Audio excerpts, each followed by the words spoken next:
Subscribe now and press the bell icon.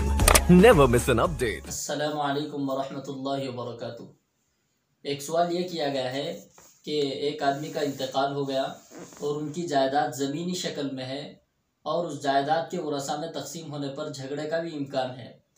तो वरसा उस जायदाद को तकसीम करने के बजाय उसको मस्जिद के लिए सर्फ करना चाहते हैं, जबकि उस मरने वाले ने इसकी वसीयत भी नहीं की। तो क्या इस तरह करना दुरुस्त है या नहीं? वजाहत फरमा दे। तो जवाबन अर्ज़ ये है कि मय्यत का जैसे इंतकाल होता है तो उसकी पूरी जायदाद में, उसके माल व दौलत में 4 हक़ शरीयत की तरफ से मुतय्यन होते हैं। सबसे पहला हक़ उसके माल में यह है कि उसके कफन दफन का ख़र्चा उसी के माल से निकाला जाए। नंबर 2 पर है कि कर्ज़ अगर उसने किसी से ले रखा हो और ये साबित हो जाए कि उसने कर्ज़ ले रखा था, उसका कुछ प्रूफ मिल जाए, सबूत मिल जाए, तो ऐसी सूरत में सबसे पहले उसका कर्ज़ अदा किया जाएगा। अगरचे वो पूरे माल को घेरा हुआ हो, जितने की उसकी मिल्कियत थी उतना पूरा उसने कर्ज़ लिया हुआ था, तो पूरा माल ही उठाकर उसको दे दिया जाएगा, उसका ज़्यादा हक़ होता है। और तीसरे नंबर पर है कि मय्यत ने अगर किसी चीज़ की वसीयत की कि मेरे मरने के बाद इस चीज़ को फला आदमी को दे दी जाए सवाब की गर्ज से, या मस्जिद को जगह दे दी जाए, मदरसे के लिए वक्फ कर दी जाए, ऐसी अगर उसने वसीयत की है तो उस आदमी की पूरी मिल्कियत के 3 हिस्से किए जाएंगे।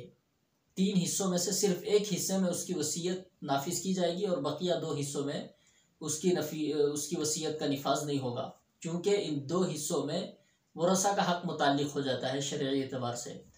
और चौथे नंबर पर है कि वसीयत अगर की हो तो वसीयत के माल निकालने के बाद जो कुछ बचा हुआ है वो, और अगर वसीयत नहीं की है तो मुकम्मल माल में वरसा का हक़ हो जाता है। ये माल वरसा को शरीयत की तरतीब से मिलेगा।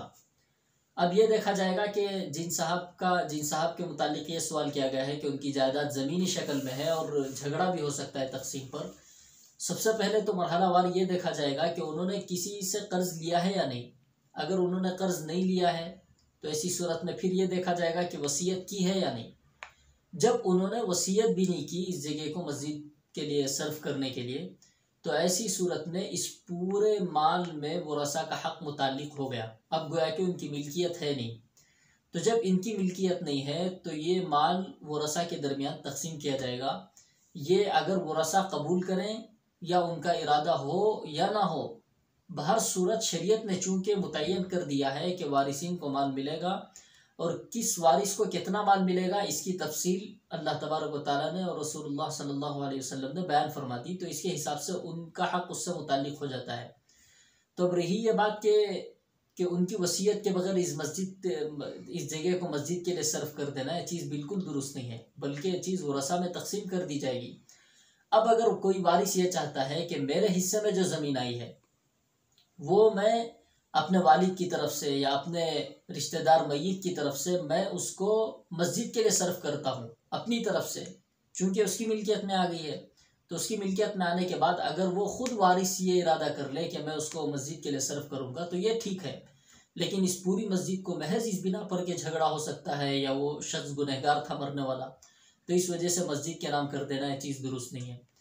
और जहाँ तक ये बात है कि इसकी तकसीम में झगड़ा हो सकता है, तो इसके दूसरे हल निकाले जा सकते हैं। इसका हल ये नहीं कि इसको मस्जिद के लिए सर्फ कर दिया जाए, बल्कि इसका दूसरा हल ये है कि किसी ऐसे शख्स को लाकर दरमियान में रखा जाए और वो शख्स फैसला करे जिससे फरीक़ैन भी राज़ी हों, तो ये झगड़े को ख़त्म करने की सूरत होगी। ये सूरत नहीं है कि उस जगह को मस्जिद के लिए सर्फ कर दिया जाए, बल्कि ये पूरे का पूरा माल वारिसिन के दरमियान उनके हिस्सों के मुताबिक तकसीम कर दिया जाएगा। उसके बाद अगर कोई अपने तौर से राज़ी हो जाए देने के लिए तो दे सकता है, उससे पहले उसकी जगह को मस्जिद के लिए नहीं दिया जाएगा।